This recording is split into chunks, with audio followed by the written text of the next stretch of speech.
चालाक चोर। एक सेठ जी बहुत ही दयालु थे, धर्म कर्म में यकीन करते थे। उनके पास जो भी व्यक्ति उधार मांगने आता था वो उसे मना नहीं करते थे। सेठ जी मुनीम को बुलाते थे और जो उधार मांगने वाले व्यक्ति होते थे उससे पूछते थे कि भाई तुम उधार कब लौटाओगे, इस जन्म में या फिर अगले जन्म में। जो लोग ईमानदार होते थे वो कहते थे सेठ जी हम तो इसी जन्म में आपका कर्ज चुका देंगे। और कुछ लोग जो ज़्यादा चालाक व बेईमान होते थे वो कहते सेठ जी हम आपका कर्ज अगले जन्म में उतारेंगे। और अपनी चालाकी पर वो मन ही मन खुश होते थे कि क्या मूर्ख सेठ है, अगले जन्म में उधार वापसी की उम्मीद लगाया बैठा है। ऐसे लोग मुनीम से पहले ही कह देते थे वो अपना कर्ज अगले जन्म में लौटाएंगे।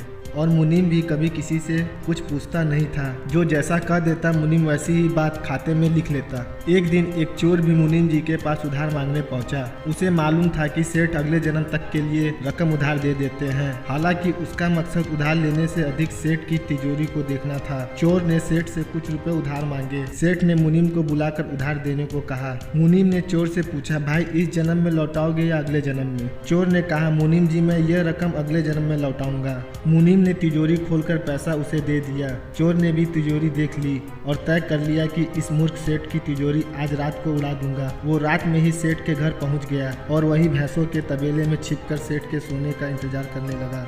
अचानक चोर ने सुना भैंसे आपस में बात कर रहे हैं और वो चोर भैंसों की भाषा ठीक से समझ पा रहा है। एक भैंस ने दूसरे से पूछा तुम तो आज ही आई हो ना बहन। उस भैंस ने जवाब दिया हाँ आज ही सेठ के तबेले में आई हूँ, सेठ जी के पिछले जन्म का कर्ज उतारना है। और तुम यहाँ कब से हो? पहले वाले भैंसे ने बताया मुझे तो 3 साल हो गया बहन, मैंने सेठ जी से कर्ज लिया था यह कहकर कि मैं अगले जन्म में लौटा दूंगी। सेठ से उधार लेने के बाद जब मेरी मृत्यु हो गई तो मैं भैंस बन गई और सेठ के तबेले में चली आई। अब दूध देकर उनका कर्जा उतार रही हूँ। जब तक कर्ज की रकम पूरी नहीं हो जाती तब तक यहीं रहना होगा। चोर ने जब उन भैंसों की बात सुनी तो उसके होश उड़ गए और वो बंदी भैंसों की ओर देखने लगा। वो समझ गया कि उधार चुकाना ही पड़ेगा, चाहे इस जन्म में या फिर अगले जन्म में।